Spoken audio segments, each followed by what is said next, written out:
सभी साथियों को नमस्कार, गुड मॉर्निंग। मैं सौरभ, प्रीमियर आधार आईएएस के ऑनलाइन प्लेटफॉर्म पर आप सभी का बहुत बहुत स्वागत करता हूं।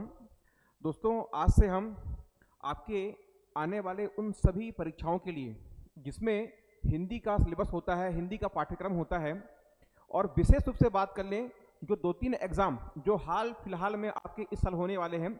सबसे पहला और सबसे इम्पोर्टेंट आपका एग्ज़ाम है एडीईओ का।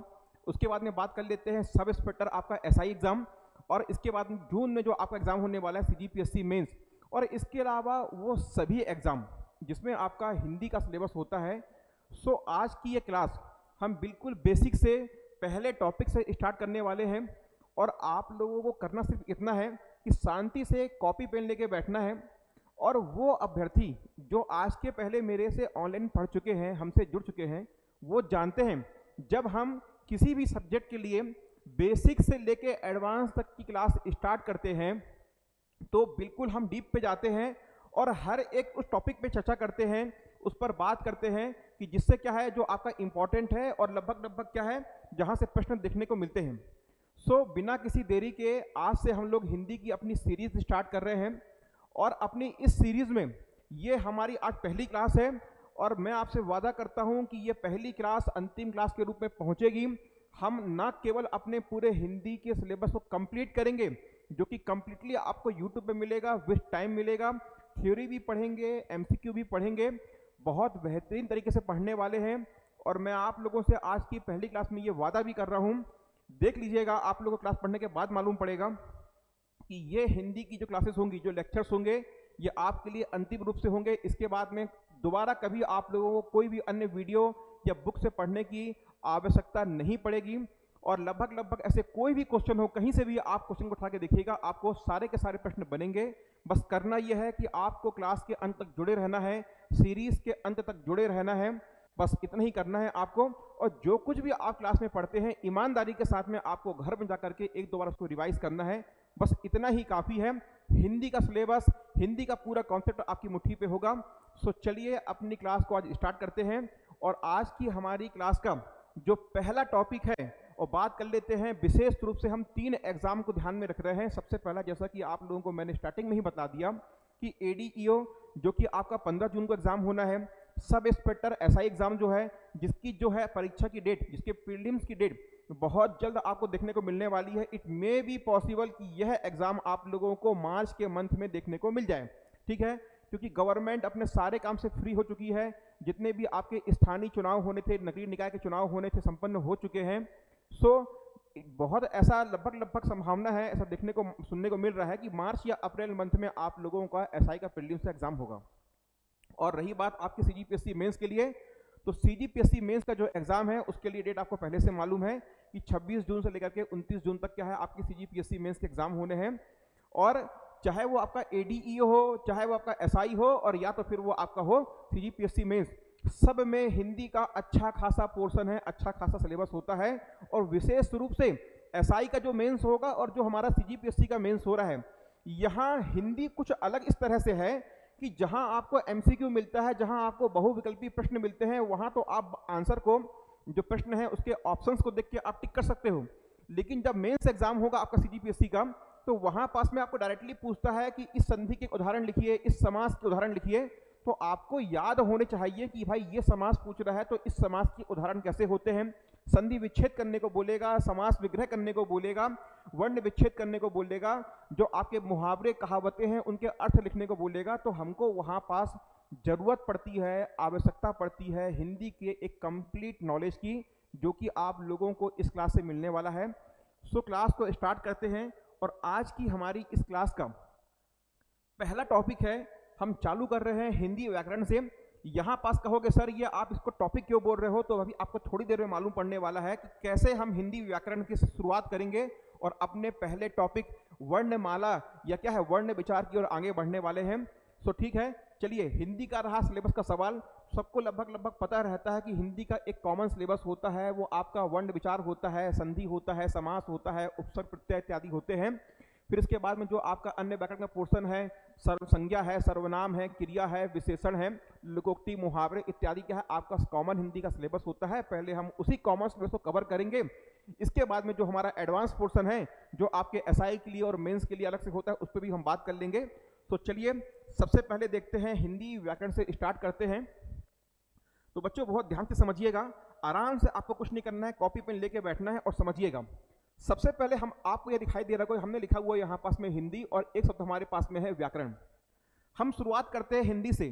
तो आप बताएंगे कि हिंदी बताइए क्या है, हिंदी से हम क्या समझते हैं, हिंदी का अर्थ क्या होता है। तो सबसे पहले हम बोलते हैं कि हिंदी क्या है। हिंदी हम बताएंगे हिंदी है आपकी एक भाषा। क्या है बोलिए, भाषा। अच्छा, हिंदी भाषा है। तो अभी हमने क्या देखा कि हिंदी क्या होती है, हमने प्रश्न किया हिंदी क्या है, तो हमने उत्तर दिया हिंदी एक भाषा है। अब फिर से एक नया प्रश्न खड़ा होता है कि भाषा क्या होती है। तो समझिएगा, मैं आपको एक यहाँ पास में लाइन लिखने वाला हूँ, सिर्फ उस एक लाइन से भाषा की परिभाषा या भाषा क्या होती है उसकी मैं आपको परिभाषा लिखने वाला हूँ। उस भाषा की परिभाषा सिर्फ एक लाइन से आपके पिछले साल में, पिछले वर्षों में कम से कम 3 से 4 प्रश्न देखने को बने हैं। तो देखते हैं क्या होता है। तो भाषा की आप परिभाषा को लिखोगे तो हम बताएंगे कि भाषा क्या होती है। देखिएगा, मानव मन के विचारों को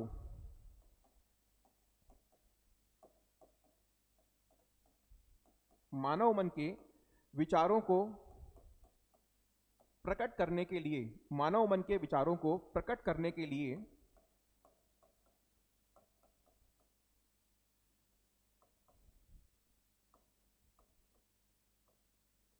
शब्दमय साधन ही भाषा कहलाती है। शब्दमय साधन ही भाषा कहलाती है। देखिए, हमने यहां से क्या देखा, हमने देखा कि भाषा क्या होती है और हमने भाषा की परिभाषा देखी कि मानव मन के विचारों को प्रकट करने के लिए शब्दमय साधन ही क्या है, भाषा है। तो ध्यान दीजिएगा, इस एक लाइन में आपके 3-3 प्रश्न छुपे हुए हैं जो आपके पिछले सालों में पूछे गए हैं, जो आपके विगत वर्षों में पूछे गए हैं।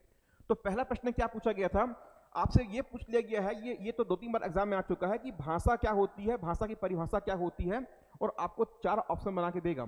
तो भाषा क्या होती है, हम बताएंगे कि मानव मन के विचारों को प्रकट करने के लिए, मानव मन के विचारों को, हमारे मन में, एक मानव है, व्यक्ति के मन में जो कुछ भी उसके मन में आ रहा है वह यदि किसी दूसरे व्यक्ति से कहना चाहता है तो क्या है, वो किस माध्यम से कहेगा, उस माध्यम को हम क्या बोलते हैं, बोलिए, उस माध्यम को हम क्या बोलते हैं, भाषा बोलते हैं।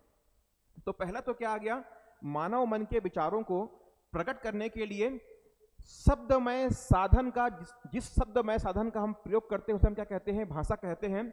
तो हमारे पास में यहां से दूसरा और इंपॉर्टेंट टर्म क्या आ गया, शब्दमय। क्या आ गया है, शब्दमय। इसको करेंगे अंडरलाइन। और फिर इसके बाद में क्या आ रहा है, साधन।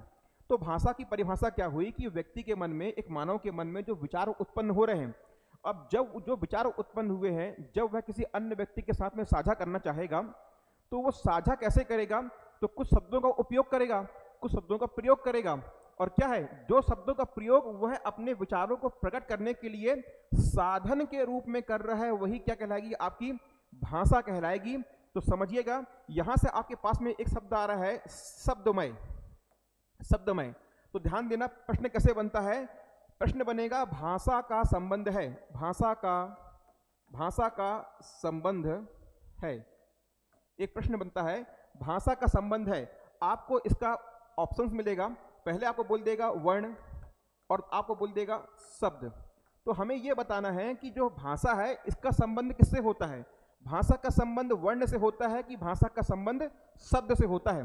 तो अभी हम वर्ण की परिभाषा को समझें, शब्द की परिभाषा को समझें, लेकिन अभी हमको ये देखना है कि ये आपके प्रीवियस ईयर एग्जाम में पूछा है कि भाषा का संबंध किससे होता है, वर्ण या शब्द से। तो देखिएगा, हम ये समझते हैं कि भाषा का संबंध किससे होता है। तो हमारी परिभाषा क्या बोल रही है कि मानव मन के विचारों को प्रकट करना है। अच्छा बताइए, यदि आपको अपने मन के विचार को प्रकट करना है तो मन के विचार प्रकट कब हो पाएंगे अंतिम रूप से, जो आपके मन में आ रहा है आप किसी दूसरे व्यक्ति को समझा दो। मतलब क्या है, जो भी आपके मन में चल रहा है वो क्या हो, उसमें कुछ अर्थ हो, उसमें कुछ सार्थकता हो। कहने का मतलब क्या है, उसकी कुछ मीनिंग हो। जो कुछ भी आप समझाना चाहते हैं एग्जैक्टली यदि वो दूसरे आदमी को समझ में आ गया तो फिर क्या हो गया, आपका संचार क्या है, संचार स्थापित हो गया। मतलब क्या है, आपके और उनके बीच में संबंध क्या है, भाषा का संबंध स्थापित हो गया। अब यदि आपको किसी व्यक्ति को अपने मन के विचारों को बताना है तो क्या वर्ण के माध्यम से बताओगे कि शब्द के माध्यम से बताओगे। तो इसका आंसर क्या होगा, पहले इसका आंसर समझना है। इसका आंसर होगा क्या आपका, भाषा का संबंध किससे होता है, भाषा का संबंध सदैव शब्द से होता है। क्यों, देखिए एक जो छोटा सा बच्चा होता है, सपोज मान के चलिएगा कि 6 या 8 महीने या आपका 1 साल का बच्चा है, आप सुनते होंगे तो वो क्या बोलता है, का, पा, चा, ता। तो देखिएगा बेसिकली वो कहना कुछ चाह रहा है, लेकिन उसके पास में क्या नहीं है, वहां उस बच्चे के पास में शब्द नहीं है। जब वो बच्चा थोड़ा सा और बड़ा होता है तो क्या बोलता है, पापा, चाचा, दादा, नाना, नानी, माँ। तो ध्यान दीजिएगा, जब वो बच्चा छोटा था तो क्या बोल रहा था, चा, दा, पा, माँ। तो एग्जैक्टली क्या है, वो बोल नहीं पा रहा था। क्यों, उसके पास में शब्द नहीं थे, उसके पास में क्या थे, वर्ण थे। और वर्ण के माध्यम से वो बच्चा हमसे क्या कहना चाह रहा है हम क्यों नहीं समझ पा रहे थे, क्योंकि वर्ण क्या होते हैं, वर्ण में इतनी शक्ति नहीं होती है। वर्ण क्या है, वर्ण सार्थक नहीं होते हैं, वर्ण किसी अर्थ को प्रकट नहीं कर पाते हैं कि कोई क्या कहना चाह रहा है। सपोज मैं आपसे कहूं कि भाषा की परिभाषा क्या होती है, मैं आपको उत्तर दूं का, के, कु, ला, ले, ली, तो आप कहोगे यार कि ये कौन सी परिभाषा हो गई। क्यों, मैंने आपको उत्तर में किसका प्रयोग कर लिया, वर्णों का प्रयोग कर लिया, मैंने अपने उत्तर में शब्दों का प्रयोग नहीं किया। तो भाषा का संबंध किससे होता है, भाषा का संबंध बेटा शब्द से होता है। क्यों कि शब्द क्या होते हैं, सार्थक होते हैं। शब्द क्या है, एक सार्थकता का बोध कराते हैं। ठीक है, तो हमारा उत्तर क्या हो गया कि भाषा का संबंध किससे होता है, शब्द से होता है, ना कि वर्ण से होता है। इसके बाद में प्रश्न पूछा गया है आपके प्रीवियस ईयर में कि भाषा का संबंध, भाषा क्या है या भाषा का संबंध किससे है। तो हम बोलेंगे, आपसे प्रश्न पूछा गया है कि भाषा क्या है, भाषा आपका साध्य है या भाषा साधन है। तो बताइए कि इसका उत्तर आपको क्या लगता है, इसका उत्तर क्या हो सकता है। देखिएगा क्या पूछ रहे हैं आपसे कि भाषा क्या है, भाषा साध्य है या साधन है। मैं थोड़ा सा इसको आप लोगों के लिए और सिंप्लीफाई करता हूं। थोड़ा सा क्या है, ये कठिन प्रश्न हो रहा है, मतलब भाषा के रूप में साध्य और क्या लिखा हुआ है, साधन लिखा हुआ है। साध्य का मतलब क्या होता है, इसको यदि आप और आसान भाषा में बोलें तो क्या, लक्ष्य, और फिर ये क्या है आपका माध्यम। तो बताइए भाषा, अब आपको क्लियर होगा, बताइए भाषा क्या है, भाषा हमारा लक्ष्य है या माध्यम है। तो हम क्या बता रहे हैं कि मानव मन के विचारों को प्रकट करने के लिए क्या है भाई, भाषा बताइए क्या है, भाषा एक माध्यम बन रही है किसका, आपके भीतर आपके मन में जो विचार आ रहे हैं उसको प्रकट करने का। तो हमारा उत्तर क्या होगा, भाषा क्या होती है, एक साधन होती है, ना कि आपका साध्य होती है। तो ध्यान दीजिएगा, यहां से आपके 3 प्रश्न बनते हैं। सबसे पहला तो प्रश्न ये बनता है कि भाषा क्या होती है। तो हमने बताया कि मानव मन के विचारों को प्रकट करने के लिए शब्दमय साधन ही आपकी भाषा होती है। अब शब्दमय का मतलब क्या आ रहा है, यहां पास में क्यों प्रयोग किए शब्दमय, कि भाषा का संबंध किससे होता है, भाषा का संबंध वर्ण से होता है कि शब्द से होता है। क्योंकि वर्ण अपने आप में किसी अर्थ को प्रकट नहीं करते हैं, वर्ण की अपने आप में एक कोई मीनिंग नहीं होती है, इसीलिए भाषा का संबंध किससे होता है, आपके शब्द से होता है। ध्यान दीजिएगा कि शब्द क्या होते हैं, सार्थक होते हैं, मीनिंगफुल होते हैं। हाँ, एक शर्त बनती है कि क्या शब्द जो होते हैं वो पूर्ण सार्थकता, कंप्लीट मीनिंग देते हैं कि सिर्फ मीनिंग देते हैं। तो ध्यान रखिएगा, जो आपके शब्द होते हैं वह सार्थक तो होते हैं लेकिन पूर्ण सार्थक नहीं होते हैं। जैसा मैं आपसे कहता हूं कि खा, जा, खेल, अब क्या खा, कहां जा और क्या खेल, तो यहां से मैंने क्या बोला, खेल। अब क्या खेलना है ये स्पष्ट नहीं है। तो खेल से हमको ये तो मालूम पड़ रहा है कि आप ये कहना चाह रहे हो खेल, मतलब सार्थकता तो मालूम पड़ रही है, परंतु सिर्फ खेल शब्द से हमको ये मालूम नहीं पड़ रहा है कि इस शब्द की पूर्ण सार्थकता क्या है, आप कंप्लीटली क्या बोलना चाह रहे हैं। ठीक है, तो शब्द सार्थक तो होते हैं परंतु पूर्ण सार्थक नहीं होते हैं। तो अब यहां से क्या होना है, हमारा उत्तर प्रश्न ये बन रहा है कि भाषा का संबंध किससे है। तो पहला उत्तर क्या हो गया, शब्द से है, पहली बात क्लियर हो गई। फिर एक प्रश्न बनता है कि भाषा का संबंध है, भाषा क्या है, भाषा साध्य है या साधन है। तो याद रखिएगा कि भाषा साधन होता है, भाषा माध्यम होता है, भाषा आपका एक हेतु होती है, कहां तक, अपने विचारों को प्रकट करने के लिए। भाषा का संबंध किससे होता है, साधन से, ना कि आपके साध्य से होता है। ये तीनों के तीनों प्रश्न आपके प्रीवियस ईयर में पूछे गए हैं। साथियों ठीक इसी तरह से एक एक शब्द को लेकर के और अपनी ही इस क्लास में आपको यहां से मैं लगभग जितने भी आपके पॉइंट्स आते आएंगे, जितने भी आपके शब्द या टर्म आते आएंगे प्रीवियस ईयर में या आने वाले आपके जो एग्जाम्स होंगे वहां से कैसे आपको प्रश्न देखने को मिलेंगे, हम अपनी ही क्लास में क्या है साथ में उनको सॉल्व करते जाएंगे या उनको देखते जाएंगे। चलिए तो आगे बढ़ते हैं, देखते हैं अगला हमारे पास में क्या हो गया। अभी तक हमने क्या देखा, हमने देखा था कि हिंदी और व्याकरण, तो हमने देखा हिंदी क्या होती है, हिंदी भाषा है, भाषा की परिभाषा क्या होती है, और भाषा के बारे में क्या क्या अपन ने देख लिया कि भाषा का संबंध किससे है और भाषा का संबंध क्या है, भाषा साधन है या भाषा साध्य है। अब आगे बढ़ते हैं, हमारे पास में क्या आता है, सेकंड नंबर पे हमारे पास में आता है क्या बोलिए, आपका व्याकरण। तो क्या आता है, व्याकरण।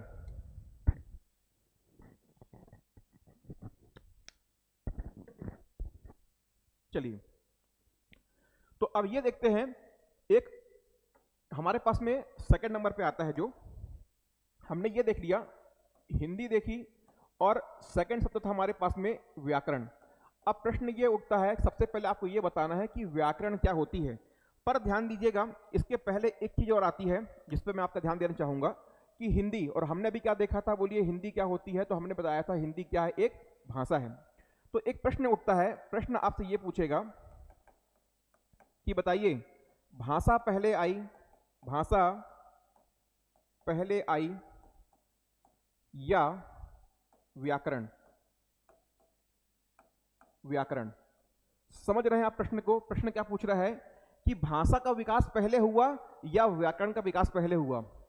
तो इस प्रश्न का उत्तर क्या होगा, आप एक बार सोचिए और फिर मैं आपको बतलाता हूं कि प्रश्न क्या बोल रहा है आपसे कि भाषा पहले आई या व्याकरण पहले आई। मैं आपसे प्रश्न करता हूं, बताइएगा मेरे को कि पहले कोई खेल खेला गया कि खेल के नियम बने, या मैं आपके लिए मैं आसान करता हूं और देखिएगा, देखिए आपके लिए आसान कर देते हैं, बताइएगा मेरे को कि पहले किसी खेल को खेला गया या पहले खेल के नियम बने, खेल के नियम बने। या इसको और आसान करते हैं, खेल में लेते हैं क्रिकेट, हमने क्या लिया, क्रिकेट, और यहां से क्या ले रहे हैं अपन, एक ले रहे हैं क्रिकेट खेल के नियम, क्रिकेट के नियम। बताइए, तो पहले क्रिकेट खेला गया होगा कि पहले क्रिकेट के नियम बने होंगे? तो निश्चित रूप से, चलिए इसको और आसान कर लेते हैं, बताइए मेरे को कि पहले कोई बॉलर ने बॉल फेंकी होगी कि पहले नियम बना होगा कि कौन सी बॉल नो बॉल होगी। तो ध्यान दीजिएगा, पहले क्या है, बॉलिंग की गई होगी, बाद में देखा गया होगा कि यदि कोई बॉलर, या बाद में यह तय किया गया होगा कि कोई बॉलर क्रीज को पार करके बॉलिंग करता है, उसका जो पैर है क्रीज के बाहर जाता है बॉलिंग करते समय, तो क्या होगा, वो नो बॉल होगा। फिर इसके बाद में आपने देखा होगा कि यदि लगातार वो यदि किसी की शोल्डर की हाइट से ऊपर बॉलिंग करता है तो क्या होगी, वो नो बॉल होगी। तो इसका मतलब क्या है कि पहले बॉल फेंकी गई है, फिर देखा होगा कि आपने कुछ समय बाद में क्या नियम आ गया था, यदि कोई नो बॉल करता है तो इसका बेनिफिट, मतलब इसका नुकसान क्या होने वाला है बॉलर को और बैटर को। तो क्या बोल दिया था, एक नया नियम क्या आ गया बाद में कि यदि कोई बॉलर नो बॉल करता है तो क्या होगा, उस पर फ्री हिट होगा। मतलब ये समझ में आ रहा है कि पहले क्या आ रहा है, पहले खेल खेला जा रहा है, बाद में खेल के नियम आ रहे हैं। पहले क्रिकेट खेल आया होगा, बाद में क्या होंगे, क्रिकेट खेल से संबंधित नियमों को डेवलप किया गया होगा, नियमों का इनका विकास हुआ होगा। ठीक है, तो ठीक है, इसी तरह से हमको यहां से ये मालूम पड़ता है कि पहले हमारे पास में क्या आई होगी, पहले हमारे पास में भाषा आई होगी और उसके बाद में क्या है, उस भाषा की व्याकरण आई होगी। इसका मतलब क्या हो रहा है, यहां से समझ में ये आ रहा है, अर्थात आप बोलेंगे कि हमारे पास में क्या है, भाषा है, और सेकंड नंबर पे क्या है, बोलेंगे व्याकरण। व्याकरण, तो ध्यान दीजिएगा, प्रश्न पूछता है कि व्याकरण क्या है, आपसे प्रश्न करता है एग्जाम में, और कई बार ये प्रश्न पूछा गया है कि व्याकरण क्या है, व्याकरण क्या है। यह है व्याकरण, क्या भाषा की अनुगामी है, भाषा की पूर्वगामी है या परवर्ती है। कर लेंगे इसको, भाषा की परवर्ती है, या बोल देंगे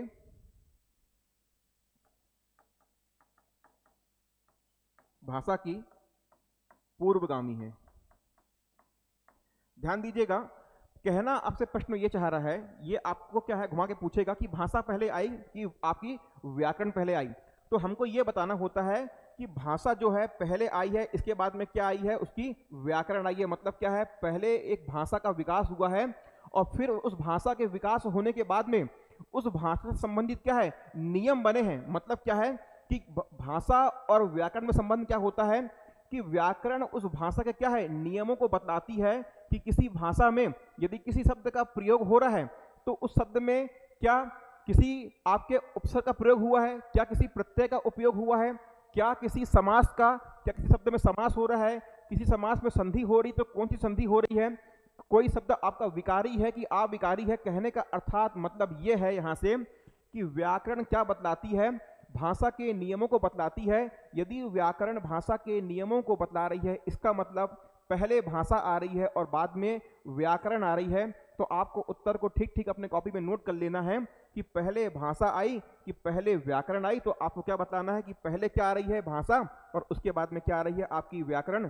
इसका उत्तर क्या होगा कि जो आपकी व्याकरण होती है वह क्या होती है, हमेशा भाषा की अनुगामी होती है, और या तो फिर क्या होती है, वह हमेशा भाषा की परवर्ती होती है।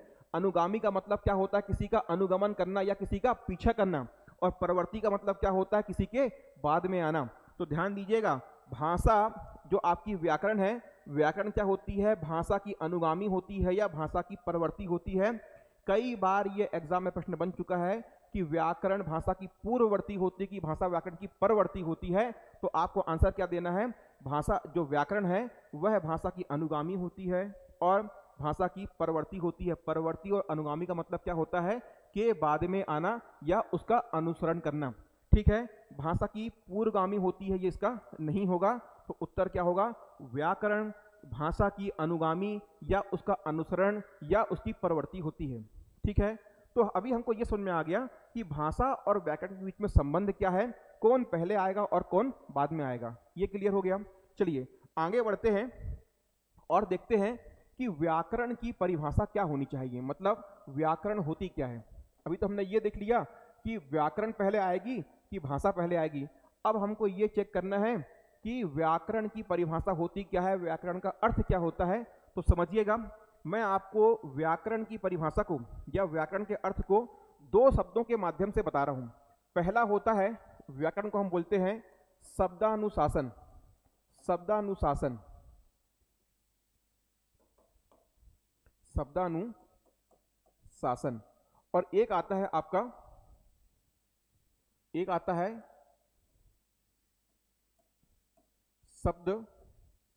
शब्दानुशासन, और एक होता है आपका शब्द, ले लेंगे इसको आप,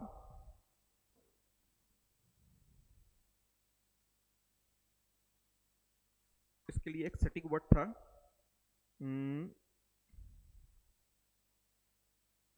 शब्द शास्त्र। एक होता है शब्द शास्त्र, ये दिमाग से शब्द निकल रहा था।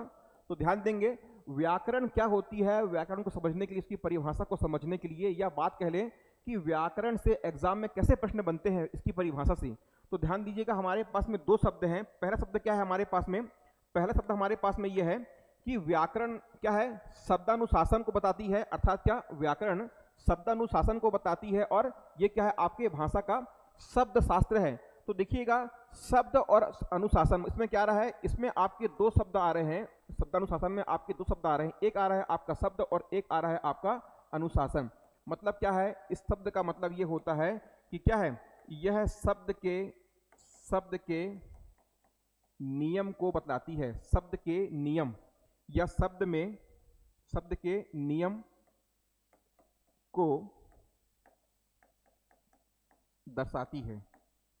मतलब शब्दों के अनुशासन को, यदि किसी शब्द में संधि लगी है तो कौन सी संधि लगी है, संधि में ध्यान दीजिएगा, यदि किसी शब्द में उपसर्ग लगा है तो क्या उस उपसर्ग का प्रयोग सही रूप से हुआ है कि नहीं हुआ है, तो ये कौन बतलाएगा आपको, यह आपको बतलाएगा व्याकरण। सेकंड नंबर पे आता है शब्द शास्त्र। तो हमको ये समझना है कि व्याकरण का संबंध शब्द शास्त्र से कैसा है। तो समझिएगा, किसी शब्द की उत्पत्ति, किसी शब्द की बनावट किस शब्द से हुई है। जैसे हमसे बोलते हैं क्या है, हम बोलते हैं हर, हमने क्या बोला, एक शब्द हमारे पास में है हर और एक हमारे पास में क्या है, पल। ध्यान दीजिएगा, हमारे पास में एक शब्द है हर और हमारे पास में एक सेकंड शब्द क्या है, बोलिए, पल। तो ध्यान दीजिएगा, हमने इन दोनों को मिला के क्या बना दिया, हमने बोल दिया हर पल। ध्यान दीजिएगा, तो पहले क्या थे, हमारे पास में दो शब्द थे, एक था हर और एक था पल। इन दोनों को हमने मिला के क्या बना दिया, हर पल बना दिया। तो ध्यान दीजिएगा, शब्द शास्त्र का मतलब क्या होता है कि किसी शब्द की उत्पत्ति या किसी शब्द की बनावट किन शब्दों से मिलके हुई है, वो आपको कौन बतलाता है, व्याकरण बतलाती है। मतलब व्याकरण हमको क्या बतलाती है कि यदि किसी वाक्य में, यदि किसी वाक्य में, किसी भाषा में जिन शब्दों का प्रयोग हो रहा है उनमें किन नियमों का पालन हो रहा है, उनमें किन नियमों का पालन हो रहा है, और उसके बाद में उस भाषा में जो शब्द हैं उनकी उत्पत्ति कैसे हुई है, क्या वो तत्सम शब्द हैं, क्या वे तद्भव शब्द हैं, क्या वो पर्यायवाची शब्द हैं, क्या वो समुच्चारित शब्द हैं, क्या किसी शब्द में उपसर्ग लगा है, किसमें समास और किसमें संधि हुई है, इस सब की हमको सटीक जानकारी कहाँ से मिलती है, हमको मिलती जानकारी कहाँ से, आपके व्याकरण से। तो हमारे पास में अभी तक क्या क्या हमको मालूम पड़ गया कि व्याकरण भाषा की अनुगामी होती है, अर्थात क्या है, भाषा का अनुगमन करती है, उसका पीछा करती है, उसके बाद में चलती है। भाषा किसी शब्द में किस प्रकार के नियमों का पालन किया गया है उसके बारे में बतलाती है, और किसी शब्द की उत्पत्ति का स्रोत क्या है, वो शब्द बना कैसे, वो हमको कहाँ से जानकारी मिलती है, हमको व्याकरण के माध्यम से वो जानकारी मिलती है। चलिए आगे बढ़ते हैं और इसके बाद देखते हैं हमारे पास में, तो हमने क्या क्या देख लिया अभी तक। हमने एक शब्द लिखा था हिंदी और क्या लिखा था, व्याकरण। तो हमको ये मालूम पड़ गया कि हिंदी व्याकरण का मतलब क्या होता है, बोलिए क्या, हिंदी मतलब क्या, भाषा, और उसकी क्या, व्याकरण। अब आगे बढ़ते हैं और सीक्वेंस में देखते हैं कि भाषा, देखिए हमने शुरुआत की थी भाषा से, तो अब आप बताइए कि भाषा की परिभाषा क्या होती है। तो हम फिर से एक बार लिखते हैं, भाषा की बोलो परिभाषा क्या होती है, मानव मन के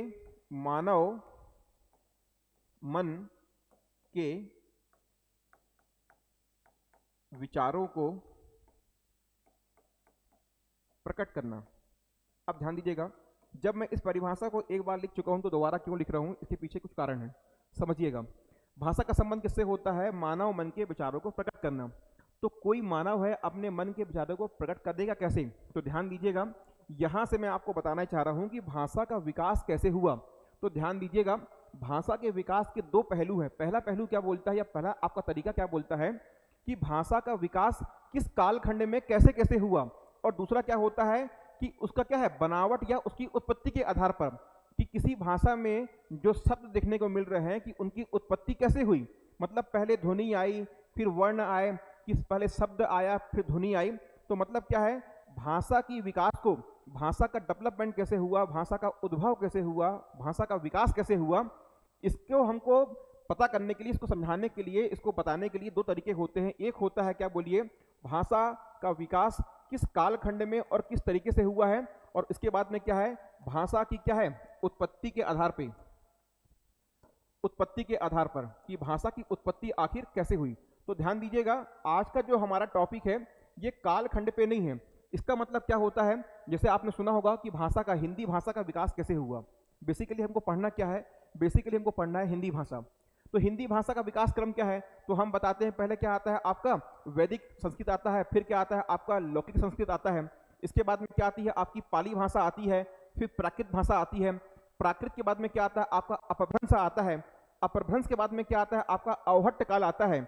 और ध्यान दीजिएगा, इसी अपभ्रंश में आपका एक आता है सौर सैनी अपभ्रंश। सौर सैनी अपभ्रंश के अंतर्गत में एक भाषा आती है, इसको हम बोलते हैं पश्चिमी हिंदी भाषा। और उसी पश्चिमी हिंदी भाषा के अंतर्गत में एक बोली आती है, इसको हम बोलते हैं कौरवी या खड़ी बोली। और उसी कौरवी या खड़ी बोली को हम क्या बोलते हैं, आज वर्तमान में मानक हिंदी भाषा की बात करते हैं। तो आज वर्तमान में हम जिस मानक हिंदी भाषा की बात कर रहे हैं उसका संबंध किससे, तो हम बताएंगे सौर सैनी अपभ्रंश से है, हम बताएंगे उसका संबंध किससे है, आपके पश्चिमी हिंदी से है, हम बताएंगे उसका संबंध कौरवी या खड़ी बोली से है। किसका संबंध, आज वर्तमान में जिस मानक हिंदी का हम प्रयोग कर रहे हैं उसका संबंध किससे है, आपके बोलिए आधुनिक हिंदी से है। मतलब क्या, आपकी पश्चिमी हिंदी या सौर सैनी अपभ्रंश या आप खड़ी बोली या कौरवी हिंदी से उसका संबंध है। तो ये क्या हो गया, हिंदी भाषा का विकास कालखंड के आधार पर। हमको क्या देखना है, उत्पत्ति के आधार पे। तो उत्पत्ति के आधार पे मानव मन के विचारों को प्रकट करना है। तो व्यक्ति से देखिएगा, यदि मानव मन के विचारों को प्रकट करना है और भाषा की उत्पत्ति की बात कर रहे हैं, तो ध्यान दीजिएगा सबसे पहले क्या हुआ होगा, एक व्यक्ति के बाद हमने देखा एग्जाम्पल में क्या आएगा, एक बच्चा। तो बच्चा पहले कोई शब्द बोलता है या पहले क्या बोलता है, कुछ ध्वनि को निकालता है। तो ध्यान दीजिएगा, भाषा का जो उत्पत्ति के हिसाब से, उत्पत्ति के अनुसार यदि हम देखेंगे इसका विकास देखेंगे, तो सबसे पहले आएगा ध्वनि। सबसे पहले क्या आएगी, ध्वनि। ध्वनि के बाद में आता है, आप ध्यान देंगे, वर्ण। वर्ण के बाद में आता है आपके पास में अक्षर, और अक्षर के बाद में आएगा शब्द, और शब्द के बाद में आएगा, शब्द हो गया, शब्द के बाद में आएगा यहां से आपका पद। ध्यान दीजिएगा, और इसी से मैं आगे बढ़ा रहा हूं। पद के बाद में क्या आएगा,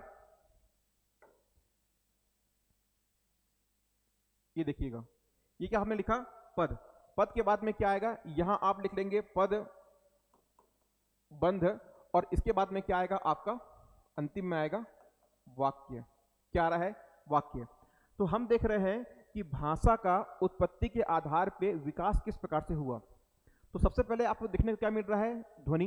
ध्वनि के बाद आपको देखने को मिल रहा है वर्ण, वर्ण से बन रहा है अक्षर, अक्षर से बन रहा है शब्द, शब्द के आगे पद, पद से बन रहा है पद बंध, और फिर क्या देखने को मिल रहा है आपको, वाक्य।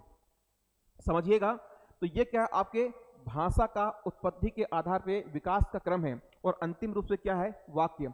तो हम ये कह सकते हैं कि भाषा का जो विकास क्रम है कहाँ जाके रुक जाता है, तो आप बोलेंगे वाक्य पे जाके रुक जाता है। और शुरुआत कहाँ से होती है, तो आप बताएंगे शुरुआत किससे होती है, हमारे ध्वनि से होती है। ध्यान दीजिएगा, हमने यहाँ पास में परिभाषा क्या लिखी थी, हमने यहाँ परिभाषा लिखी है कि भाषा क्या होती है। तो हमने बताया था भाषा मानव मन के विचारों को प्रकट करने का क्या है, साधन है।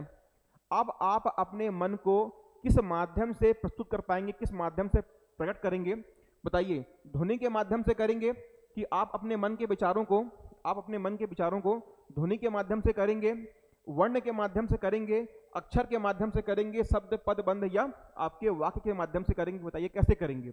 सपोज मान के चलिएगा कि मेरे को आपको बोलना है कि चलिए कॉपी खोलिए और लिखना शुरू करिए।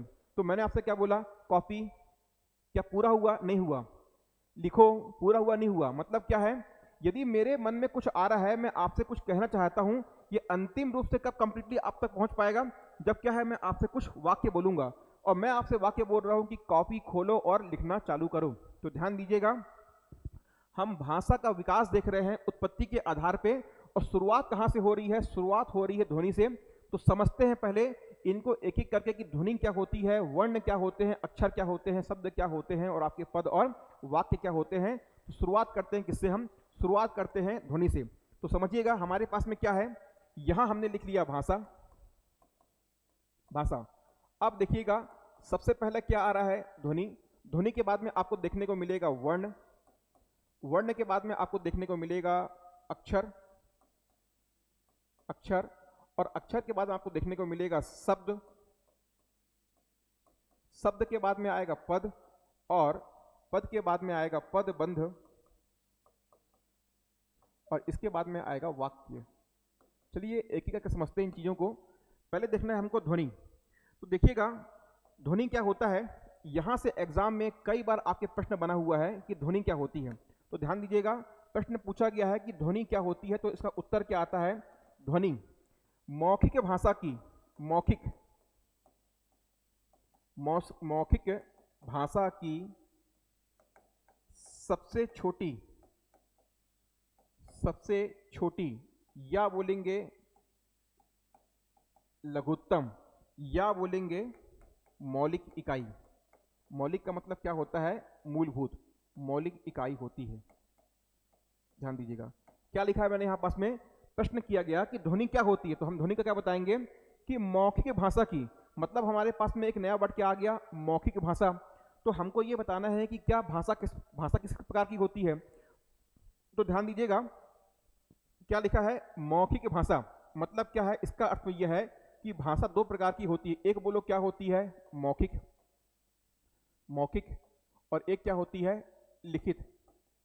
ध्यान दीजिएगा इसके अलावा एक और भाषा का प्रकार होता है, उसको हम बोलते हैं सांकेतिक, ठीक है। लेकिन अभी हमको देखना क्या है, हमको मौखिक और लिखित के बारे में बात करना है, अभी हमको सांकेतिक के बारे में बात नहीं करना है। तो हमने क्या लिखा कि मौखिक भाषा की सबसे छोटी या लघुत्तम या मौलिक इकाई क्या होती है, तो आप बताएंगे ध्वनि। देखिएगा जैसे मैंने बोला क्या आपसे, मैं कुछ कह रहा हूं, का, सा, ई, उ, के, आ, तो बोलिए ये क्या है, आपका ध्वनि निकल रही है, ठीक है। और ये ध्वनि क्या है, आपके मौखिक भाषा की सबसे छोटी, मूलभूत, मौलिक या लघुत्तम इकाई है। फिर इसके बाद में आता है वर्ण। तो प्रश्न बनता है कि वर्ण क्या है, ध्यान दीजिए क्या आपसे बोल रहा है, वर्ण। देखिएगा इस वर्ण शब्द का मतलब क्या होता है, पहले आपको यह समझना पड़ेगा। बताइए मेरे को कि यहां से वर्ण जो आपका शब्द है, ये क्या बोल रहा है आपसे, वर्ण। इस वर्ण शब्द का अर्थ क्या होता है, तो आप लोगों ने सुना होगा कई बार हम क्या बोलते हैं, श्याम वर्ण, क्या बोलते हैं, श्याम, श्याम, श्याम वर्ण। कई बार आपने सुना होगा श्वेत वर्ण, क्या बोलते हैं, श्वेत वर्ण, ठीक है। कई बार आपने सुना होगा नील वर्ण, और ये तो एक कॉमन है, आपने सुना होगा पीत वर्ण। तो देखिए कि यहां पास में क्या आ रहा है, श्याम वर्ण, श्वेत वर्ण, नील वर्ण या पीत वर्ण, इन सभी शब्दों में वर्ण का अर्थ क्या होता है? तो हम बताएंगे। बोलिए श्याम का मतलब क्या होता है? सांवला, या बोलिए क्या आपका सांवला, या आपका क्या बोलेंगे इसको अपन? काला। तो बेसिकली क्या बोलते हैं? श्यामला या आपका सांवला बोलते हैं। श्वेत का मतलब क्या होता है? सफेद होता है। नील का मतलब होता है नीला, और पीत का मतलब होता है आपका पीला। तो ये सफेद, सांवला और आपका नीला, पीला बताना क्या चाह रहा है? यह बता रहा है किसको? बोलिए रंग को। क्या बता रहा है? ये सफेद, नीला, पीला, हरा होता क्या है? आपका रंग होता है। तो ध्यान दीजिएगा, वर्ण शब्द का अर्थ होता है, इस वर्ण शब्द का अर्थ क्या होता है? रंगना। क्या होता है? रंगना, या हम क्या बोलेंगे? रंग। मतलब वर्ण क्या बताता है? कि रंग के बारे में बताता है कि यह रंग कौन सा है। हम बोल रहे हैं ना क्या? श्वेत वर्ण मतलब क्या है? सफेद रंग। हम क्या बोल रहे हैं? पीत वर्ण। इसका आपका तद्भव क्या होगा? आपका इसका आपका तद्भव हो जाएगा पीला, पीला रंग। यहां से हमको ये मालूम पड़ा कि वर्ण शब्द का अर्थ क्या होता है। तो वर्ण का अर्थ क्या होगा आपका? बोलिए रंगना या रंग। क्यों जान रहे हैं कि वर्ण का अर्थ क्या होता है? देखिए अभी तक हमने क्या देखा था? ध्वनि। और ध्वनि क्या होती है? मौखिक भाषा की मूलभूत या मौलिक इकाई होती है। ठीक है। अब हमने क्या कर दिया? हमने ध्वनि निकाली आ। क्या निकाली? आ। अब लेकिन मौखिक भाषा का, बोलिए मौखिक भाषा में दिक्कत क्या है? कि मौखिक भाषा का सबसे बड़ी समस्या ये है कि हम आज जिस भाषा का प्रयोग कर रहे हैं, आज से 2 दिन बाद या कल या आज से 1 साल बाद में वो भाषा अपने अस्तित्व में है या नहीं है, कैसे मालूम पड़ेगा? कहाँ लिखा हुआ है? किसने कहा था? कान में जो आपको सुनाई पड़ रहा है वो आपको मैक्सिमम से मैक्सिमम 1-2 दिन या आपको हफ्ते भर याद रहेगा। तो ध्यान दीजिएगा, किसी भाषा को हमको क्या देना है? शाश्वत देना है। मतलब उसको हमको क्या करना है? उसको हमको एक नित्य रूप देना है या उसको स्थायी रूप देना है। अर्थात किसी भाषा को स्थायी रूप यदि देना होता है तो हमको उस भाषा का लिखित रूप हमको ज्ञात होना चाहिए। अब हमने क्या कर दिया था? ध्वनि निकाली थी। तो ध्वनि को हम स्थायी रूप कैसे देंगे? कैसे देंगे बताइए? तो ध्वनि को क्या कर देंगे? हमने बोला आ, तो हमने क्या कर दिया? उस आ के लिए एक, बोलिए क्या कर दिया? एक लिखित चिन्ह दे दिया या एक लिखित संकेत दे दिया कि यदि हम आ बोल रहे हैं तो उस आ का मतलब लिखित रूप से क्या होगा? आ होगा। हमने बोल दिया ई, तो हमने ध्वनि क्या निकाली? ई। तो इस ई ध्वनि के लिए लिखित संकेत क्या होगा? तो हमने क्या बोल दिया? इसके लिए क्या होगा? आपका ई होगा। हमने बोल दिया सा, हमने कहा सा। तो ये जो ध्वनि आ रही है सा, इस सा के लिए लिखित संकेत क्या होगा? इस प्रकार से कर दिए। हमने बोला ऊ, तो इस ऊ की ध्वनि के लिए लिखित संकेत क्या होगा? आपका ऊ हो गया। तो यहां से हमको ये मालूम पड़ा कि जब हम ध्वनि को क्या करते हैं? रंगते हैं, मतलब क्या करते हैं? उसको एक वर्ण देते हैं, तो वो क्या कहलाता है? आपका वर्ण कहलाता है। तो वर्ण की परिभाषा क्या हो गई? वर्ण की आपकी परिभाषा क्या हो गई? बोलिए ध्वनि को क्या करना? ध्वनि को लिखित संकेत देना। ध्वनि को लिखित संकेत देना क्या कहलाता है? आपका वर्ण। तो वर्ण क्या होते हैं? ध्वनि का क्या होते हैं? लिखित रूप या लिखित संकेत होते हैं। वर्ण क्या होते हैं? ध्वनि का लिखित संकेत या लिखित रूप होते हैं। ठीक है। अब देखिएगा हमारे पास में एक नया शब्द आ गया है। बार बार बोलिए क्या आ रहा है? अभी तक हमने क्या बोला था? मौखिक। अब क्या आ गया हमारे पास में? लिखित। तो अभी बोलिए आपसे प्रश्न क्या कर दिया था कि भाषा का क्या बोला था? कि भाषा, किसी मौखिक भाषा की लघुत्तम या सबसे छोटी इकाई क्या होती? तो हमने उत्तर क्या दिया था? ध्वनि। अभी हमारे पास में क्या आ गया? देखिए एक नया शब्द क्या आ गया? बोलिए लिखित। तो प्रश्न ये उठता है कि लिखित भाषा का या लिखित भाषा की सबसे छोटी या लिखित भाषा की सबसे मौलिक इकाई या लघुत्तम इकाई क्या होती? तो उत्तर क्या निकल के आएगा? बोलिए कि जो वर्ण होते हैं, बोलिए क्या होते हैं? जो वर्ण होते हैं यह आपके लिखित भाषा के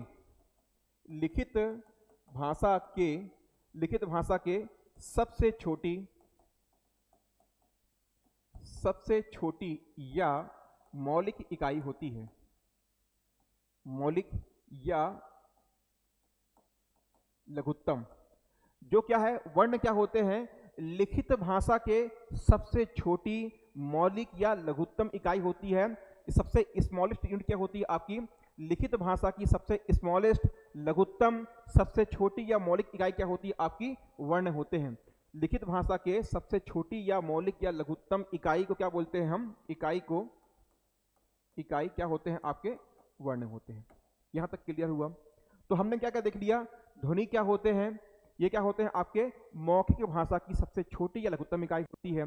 फिर जो हम ध्वनि का उपयोग कर रहे हैं, जिस ध्वनि को हम बोल रहे हैं, जब हम उन ध्वनियों को क्या करते हैं, एक लिखित रूप देते हैं, जब हम उन ध्वनियों को एक लिखित संकेत देते हैं तो क्या बन जाते हैं, वे वर्ण बन जाते हैं। और वर्ण की विशेषता क्या होती है, वर्ण की विशेषता होती है कि वर्ण किसी भाषा के, और किस भाषा के, लिखित भाषा की सबसे छोटी, सबसे लघुत्तम या मौलिक इकाई होती है। क्लियर है? तो ये दोनों ही प्रश्न आपके परीक्षा में पूछे जा चुके हैं। अब आगे बढ़ते हैं, हमको ये देखना है कि अक्षर क्या होते हैं। तो अभी मैं थोड़ी देर के लिए, सिर्फ थोड़ी देर के लिए मैं अक्षर को छोड़ रहा हूं, जस्ट इसके बाद में मैं आपके अक्षर पे आने वाला हूं। फिर आता है आपका शब्द, फिर आता है पद, पदबंध और वाक्य। तो ध्यान दीजिएगा, इसकी बात कर लेते हैं। अभी हम अक्षर को छोड़ रहे हैं, शब्द, पदबंध, पद, पदबंध और वाक्य की बात कर लेते हैं।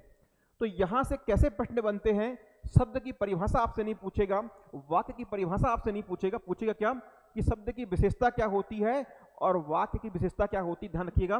तो यहां से प्रश्न बनता है कि अर्थ के आधार पे, अर्थ के आधार पर, अर्थ के आधार पर, अर्थ के आधार पर मतलब क्या है, मीनिंग के आधार पर, कि वहां से मीनिंग या अर्थ क्या निकल के आ रहा है। तो अर्थ के आधार पे शब्द क्या होता है, ध्यान दीजिएगा मैं क्या बोल रहा हूं, अर्थ के आधार पर। सोचिएगा, अर्थ के आधार पर शब्द क्या होते हैं, तो हमको बताना है यहां से। अर्थ के आधार पे शब्द क्या होते हैं, सार्थकता, सार्थक, या आप बताएंगे इसके पहले, अर्थ के आधार पे जो आपके शब्द होते हैं क्या होते हैं, यह है भाषा, भाषा की सबसे छोटी या लघुत्तम इकाई होती है। ध्यान देना, कंफ्यूज नहीं होना है, क्या बोल रहा हूं मैं आपसे। यहां पास में हमने क्या देखा, मौखिक भाषा के आधार पे भाषा की सबसे छोटी क्या है, मौखिक भाषा की सबसे छोटी या लघुत्तम इकाई क्या होती है, ध्वनि। फिर हमने क्या देखा कि लिखित भाषा की सबसे छोटी या लघुत्तम या मौलिक इकाई क्या होती है, तो हमने क्या बताया, वर्ण। अब क्या बोल रहा है कि अर्थ के आधार पर, ध्यान देना क्या बोल रहा हूं मैं आपसे, अर्थ के आधार पे भाषा की सबसे छोटी इकाई क्या होती है, तो बोलिए उत्तर क्या होगा आपका, शब्द। उत्तर क्या आ गया आपका, शब्द। और इसके बाद में प्रश्न पूछा गया है कि अर्थ के आधार पर, अर्थ के आधार पर भाषा की सबसे बड़ी इकाई या वृहत्तम इकाई क्या होती है, तो हम क्या बताएंगे, भाषा की सबसे, भाषा की सबसे बड़ी, और क्या बोलते हैं इसको, वृहत्तम, वृहत्तम इकाई। भाषा की सबसे छोटी या वृहत्तम इकाई क्या होती है आपकी, तो हम क्या बताएंगे, वाक्य। और किस आधार पे, अर्थ के आधार पे। तो समझना है हमको, ध्यान से देखिएगा। हमने अभी तक क्या क्या देख लिया, हमने ये देखा हमारे पास में क्या आ गया, एक तो आ गया बोलिए क्या, शब्द, और एक क्या आ गया,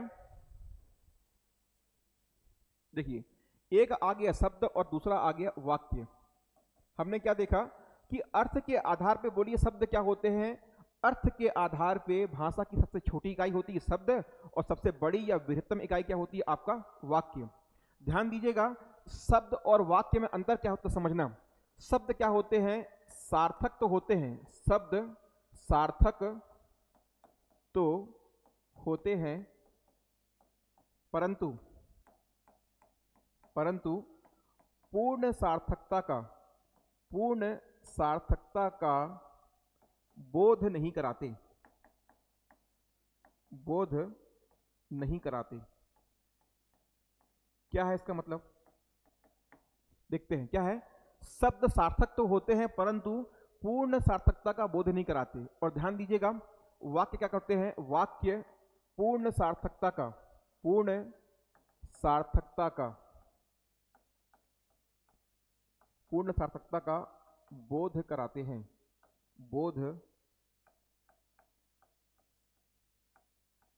समझिएगा, बहुत ही इंपॉर्टेंट है, ये बार बार एग्जाम में पूछा गया है कि भाषा में निम्नलिखित में से कौन, भाषा में निम्नलिखित में से कौन पूर्ण सार्थकता का बोध कराते हैं, वर्ण, अक्षर, शब्द या वाक्य। तो आप क्या बताएंगे, वाक्य। अब देखते हैं कैसे, आखिर प्रूफ करते हैं कि क्यों शब्द सार्थक तो होते हैं परंतु पूर्ण सार्थकता का बोध क्यों नहीं कराते हैं। तो देखिएगा, यहां से मैं आपको एक एग्जांपल दे रहा हूं। मैंने क्या करता, यहां मैंने एग्जांपल लिया, एक शब्द मैंने लिखा यहां से आम, एक मैंने लिया शब्द यहाँ से आम, और एक मैं लेता हूँ सोना, सोना। तो देखिए ये दोनों ही क्या है अपने आप में, एक बोलिए क्या है, शब्द है। पहला शब्द क्या है आपका आम, और दूसरा क्या है सोना। अब यहाँ से ये अपना अर्थ तो दे रहा है कि आम, आम अपने आप में क्या है, जो आपका शब्द आम है यह एक अर्थ तो बता रहा है, लेकिन इसका पूर्ण अर्थ क्या है, एग्जैक्टली हम यहाँ से क्या बोलना चाह रहे हैं।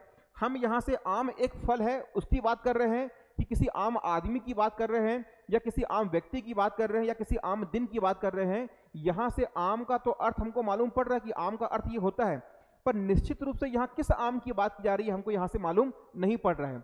सिमिलरली यहाँ से क्या आपको मैंने लिखा सोना, तो यहाँ पास में सोने के धातु की बात हो रही है, या जो हम स्लीप जिसको हम नींद बोलते हैं यहाँ पास में उसकी बात हो रही है। तो जो शब्द आपका आम है, जो शब्द यहाँ पर सोना है, यह आपको एक अर्थ तो दे रहा है, लेकिन ये पूर्ण अर्थ दे रहा है कि नहीं दे रहा है कैसे मालूम पड़ेगा। यहाँ से किस आम की बात हो रही है, किस सोने की बात हो रही है, हमको यहाँ से क्लियर नहीं है। तो ये क्या है आपका जो आम है, ये सोना है, ये क्या है, शब्द है, और सार्थकता का बोध करा रहे हैं, परंतु पूर्ण सार्थकता का, कंप्लीट मीनिंग का ये अपन को बोध नहीं करा रहे हैं। क्यों, देखिएगा किस आम की बात कर रहे हैं, फल वाले आम की बात कर रहे हैं, या किसी आम व्यक्ति की, किसी आम वस्तु की, किसी आम समय की बात कर रहे हैं। अब ध्यान देना, यदि इसी आम शब्द को मैं क्या करता हूं, मैं लिखता हूं कि आम आदमी, आम आदमी पार्टी को राष्ट्रीय पार्टी का, राष्ट्रीय पार्टी का दर्जा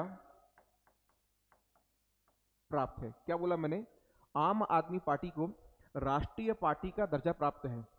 तो देखिएगा यहां से जब हमने इस आम शब्द को एक वाक्य में लिखा, तो इस वाक्य के माध्यम से हमको स्पष्ट मालूम पड़ रहा है कि हाँ, यहां जिस आम की बात की जा रही थी, तो किसकी बात हो रही थी, यहां पास में आम आदमी पार्टी की बात हो रही थी, ना कि यहां पास में किसी आम के फल की बात हो रही थी। या मैं लिखता हूं कि आम, आम फलों का राजा है, आम फलों का राजा है।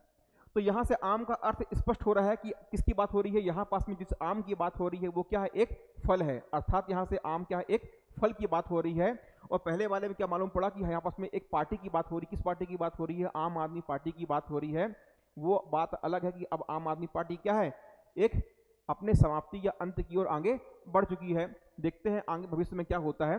सो हमको यहाँ से क्या मालूम पड़ा कि शब्द क्या होते हैं, शब्द सार्थक तो होते हैं, परंतु कभी भी पूर्ण सार्थकता का बोध नहीं कराते हैं। परंतु जब इन शब्दों का प्रयोग किसमें होता है, वाक्य के रूप में होता है, तब क्या करते हैं, वो पूर्ण सार्थकता का, कंप्लीट मीनिंग का बोध कराते हैं। इसीलिए आपके वाक्य क्या होते हैं, वाक्य पूर्ण सार्थकता का, कंप्लीट मीनिंग का बोध कराते हैं। क्लियर हुआ।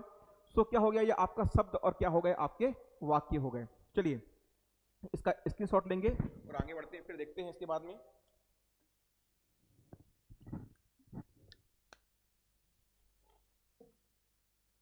तो चलिए यहां से भी आपको समझ में आ गया होगा कि शब्द क्या होते हैं।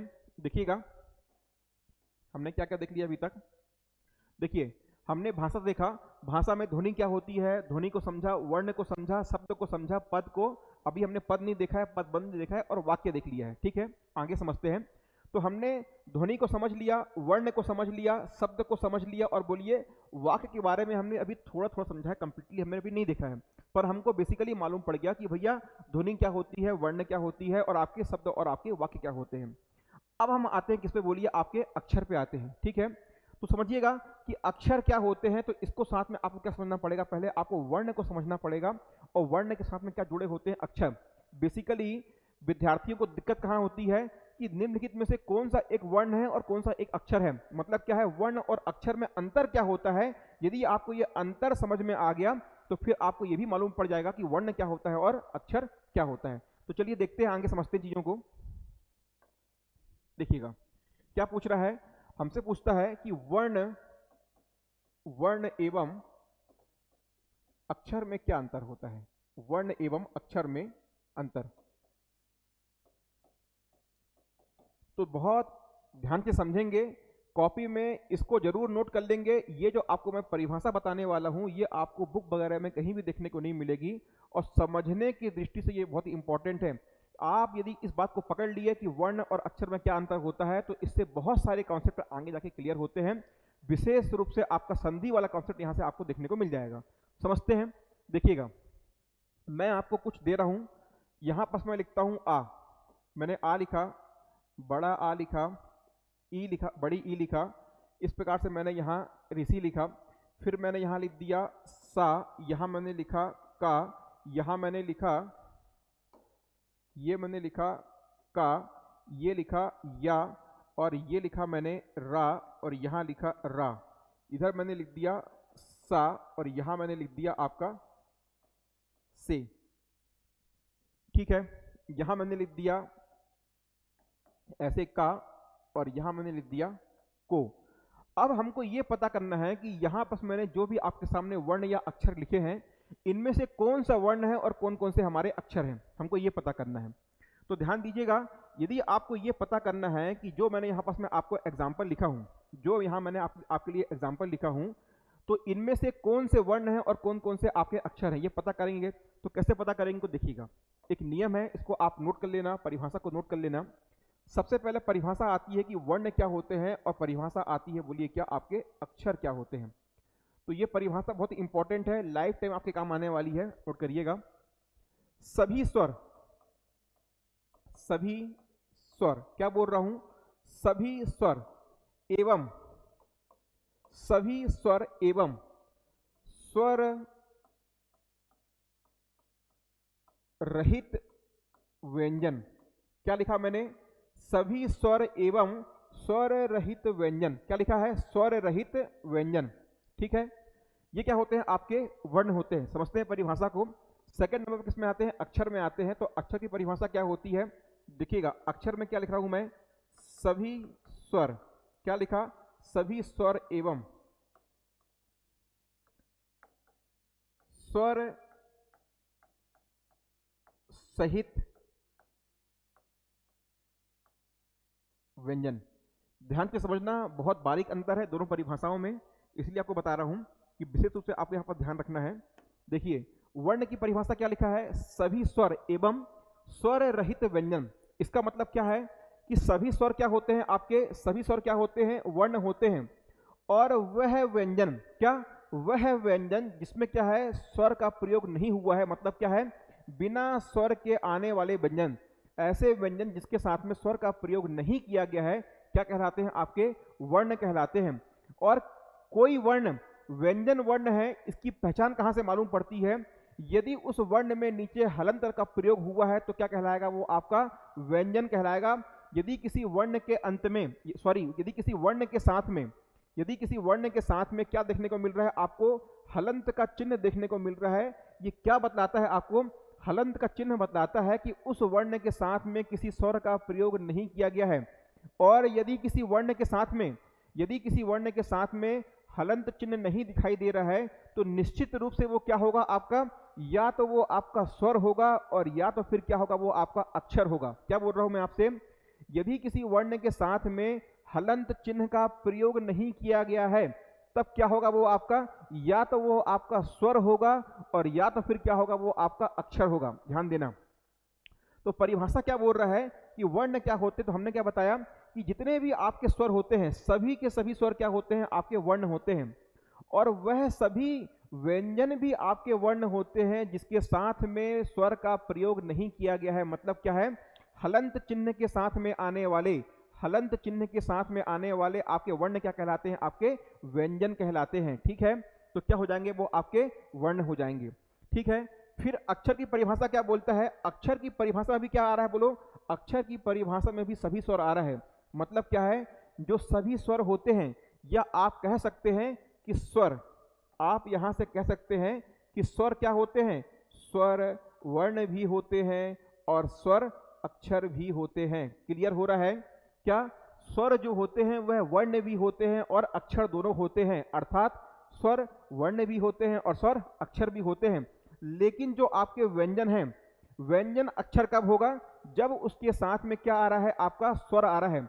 यदि किसी स्वर के साथ में, यदि किसी व्यंजन के साथ में स्वर का प्रयोग हो रहा है, तब क्या कहलाएगा, वह आपका वर्ण न कहला के वह आपका अक्षर कहलाएगा। समझना, अक्षर की परिभाषा क्या है, सभी स्वर एवं स्वर सहित। क्या बोल रहा है? स्वर सहित, मतलब जब किसी व्यंजन के साथ में क्या आएगा, बोलो, स्वर आएगा, तब क्या कहलाएगा? वो आपका अक्षर कहलाएगा। तो देखिएगा यहां से ये आ क्या है, तो आ है आपका स्वर, तो बोलिए क्या है? ये वर्ण भी है और अक्षर भी है। ये भी क्या है? आपका बड़ा आ है, तो ये भी क्या है? आपका वर्ण भी है और अक्षर भी है। ये क्या है? आपका स्वर। सभी स्वर क्या होते हैं? वर्ण भी होते हैं, अक्षर भी होते हैं, यहाँ हमको कोई दिक्कत नहीं है। री भी क्या है? बोलिए आपका स्वर है, तो ये क्या होगा? आपका वर्ण भी होगा और आपका अक्षर भी होगा। अब इंपॉर्टेंट देखिए, ये क्या आ गया? आपका सा, ये आ गया का, ये है आपका रा, ये आपका नीचे रा, और ये क्या है? आपका का। यदि आप जिसके नीचे ध्यान देंगे, जिसके नीचे क्या लगा हुआ है? जिन जिन के नीचे में हलंत लगा हुआ है। हलंत चिन्ह का मतलब क्या होता है कि उस वर्ण के साथ में स्वर का प्रयोग नहीं हुआ है, और ऐसे व्यंजन जिनके साथ में स्वर का प्रयोग नहीं हुआ है क्या कहलाते हैं? बोलिए, वह वर्ण कहलाते हैं।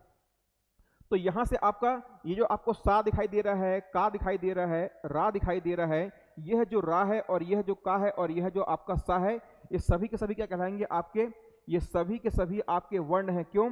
इनके साथ में क्या नहीं आ रहा है? उन व्यंजन के साथ में जिनके साथ स्वर नहीं आता क्या कहलाते हैं? आपके वर्ण कहलाते हैं। अब देखिएगा यहां से क्या आ गया? आपका का। तो देखिएगा इस का में क्या छुपा हुआ है? ये का हलंत है और क्या है? इसके साथ में आ स्वर लगा हुआ है, और क्या बन गया? ये आपका का बन गया। ध्यान देना, ये से क्या है? यहां से ये आपका क्या लिखा हुआ है? ये सा है, आपका व्यंजन है, और इसके साथ में क्या आ गया? आपका एक ही क्या आ गया? बोलिए, स्वर आ गया, और क्या बन गया? ये आपका यहां से बन गया। ध्यान देना, तो जब कभी भी किसी व्यंजन के साथ में क्या आएगा? स्वर आएगा। जब कभी भी किसी व्यंजन के साथ में स्वर आएगा तो क्या बन जाएगा? बोलिए, वह आपका अक्षर बन जाएगा। तो यहां से अक्षर क्या है? को यहां से एक अक्षर है, को अक्षर है, से भी क्या है? आपका अक्षर है, ठीक है। का भी क्या है? अक्षर है, ध्यान रखिएगा। और यहां से रा भी क्या है? आपका अक्षर है। तो मैं आपके लिए अच्छे से लिख दूं यहां पास, यदि तो ध्यान देना, यदि व्यंजन के साथ में क्या आ रहा है? स्वर, तो क्या होगा? ये आपका अक्षर बन जाएगा। और ध्यान देना, जो आपका यदि कोई स्वर होता है तो स्वर वर्ण भी होता है, और स्वर क्या होता है? आपका अक्षर भी होता है। क्लियर हुआ? तो आज आपको मालूम पड़ा होगा कि स्वर आपका वर्ण और अक्षर में क्या अंतर होता है। तो वर्ण क्या होते हैं? सभी के सभी स्वर आपके क्या होते हैं? वर्ण होते हैं। और ऐसे व्यंजन जिनके साथ में स्वर का प्रयोग नहीं किया गया है क्या कहलाते हैं? बोलिए, आपके वह वर्ण कहलाते हैं। फिर अक्षर क्या होते हैं? सभी के सभी स्वर क्या होते हैं? आपके अक्षर होते हैं। या तो ऐसे व्यंजन जिनके साथ में स्वरों का प्रयोग किया गया क्या कहलाते हैं? आपके अक्षर कहलाते हैं।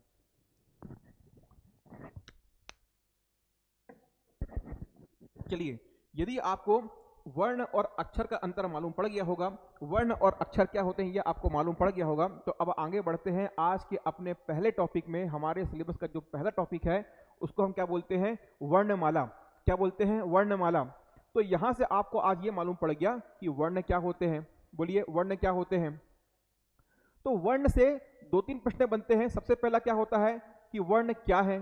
वर्ण क्या है। फिर इसके बाद में क्या पूछता है आपसे कि वर्ण के प्रकार, वर्ण कितने प्रकार के होते हैं, ये पूछता है हमसे। वर्ण के प्रकार पूछता है।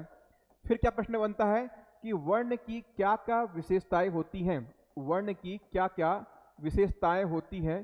तो इस प्रकार से क्या है, वर्ण से आपके प्रश्न बनते हैं कि वर्ण होता क्या है, वर्ण की परिभाषा क्या होती है, फिर वर्ण कितने प्रकार के होते हैं, और वर्ण की विशेषताएं क्या क्या होती हैं। तो यदि हम इन तीनों, यदि हम इसको सबको मिला के एक बात करें तो ये जो आपका टॉपिक है ये क्या बन जाता है? आपका वर्णमाला बन जाता है। तो बेसिकली जो आपका वर्णमाला टॉपिक होता है, इस वर्णमाला टॉपिक में हम क्या पढ़ने वाले हैं कि वर्ण क्या होते हैं, वर्ण कितने प्रकार के होते हैं, और क्या है वर्णों की विशेषताएं क्या होती हैं। ये हम किसके अंतर्गत में पढ़ने वाले हैं? तो आप क्या बताओगे? वर्णमाला के अंतर्गत में इसको हम पढ़ने वाले हैं। तो चलिए, अब आपको ये मालूम चली गया है कि वर्ण क्या होते हैं, वर्ण कितने प्रकार के होते हैं, ये आपको पता करना है, और वर्णों की विशेषताएं क्या होती हैं। सो हमारा यह पहला टॉपिक होगा वर्णमाला। ठीक है, तो आज की क्लास को हम यहीं रोकते हैं। ठीक है, और कल एक नई क्लास के साथ में हम एक नया टॉपिक चालू करेंगे। बोलिए क्या? आपका वर्णमाला। और देखेंगे कि वर्ण क्या होते हैं, वर्ण की विशेषताएं क्या होती हैं, और वर्ण कितने प्रकार के होते हैं। उसी के अंतर्गत में स्वर, व्यंजन और अयोगभाव, और इसके अलावा जितने भी आपके वर्णमाला के जो इंपॉर्टेंट क्वेश्चन देखने को मिलते हैं हम अपनी अगली क्लास में पढ़ेंगे। और याद रखिएगा, पूरी की पूरी हिंदी व्याकरण में या हिंदी के सिलेबस में वर्णमाला एकमात्र ऐसा टॉपिक है कि कोई सा भी एग्जाम हो, हिंदी चाहे आपकी 5 नंबर की आ रही हो या हिंदी 100 नंबर की आ रही हो, वर्णमाला से प्रश्न आपको जरूर देखने को मिलेगा। सबसे बेसिक और सबसे इंपॉर्टेंट टॉपिक होता है। तो नेक्स्ट क्लास को आपको मिस बिल्कुल भी नहीं करना है। वीडियो आपको कैसा लगा, क्लास में आपको क्या कमियां समझ में आई, क्या आपको अच्छा लगा, यह आपको कमेंट सेक्शन में बताना है। 2-3 दिन आपको और हमको अपने बीच में क्या है, कम्युनिकेशन बनाने में टाइम लगेगा। कई बार होता है कि मैं फास्ट बोलता हूँ, कई बार होता है कि मैं कुछ मिस कर जाता हूँ, तो हमको थोड़ा सा टाइम लगेगा, लेकिन 2-3 क्लासों के बीच में क्या होगा, हमारे बीच में एक कम्युनिकेशन बन जाएगा। मैं ऐसी उम्मीद करता हूँ कि आप लोग को आज का वीडियो अच्छा लगा होगा, हेल्पफुल लगा होगा। और अंतिम में फिर आपसे वादा कर रहा हूँ कि आज की क्लास को आप पढ़िएगा, एक बार रिवाइज करिएगा, प्रीवियस ईयर क्वेश्चन को देखिएगा। यहाँ से जितना भी हमने पढ़ा है, जो भी प्रश्न आया होगा, आपको डेफिनेटली वहाँ से प्रश्न बन जाएगा। सो आप वीडियो के लास्ट तक बने रहे, इतना आप लोगों ने धैर्य रखा, इसके लिए बहुत बहुत धन्यवाद। चलिए मिलते हैं अपनी अगली क्लास में। जो कुछ भी आपके डाउट्स होंगे आप कमेंट सेक्शन में छोड़िएगा, मैं बाकायदा उनको पढ़ूंगा और अपनी आने वाली क्लासेस में हम उस पर बात कर लेंगे। So thank you very much, आप यहाँ तक पहुँचे, यहाँ तक क्लास को देखा, धन्यवाद।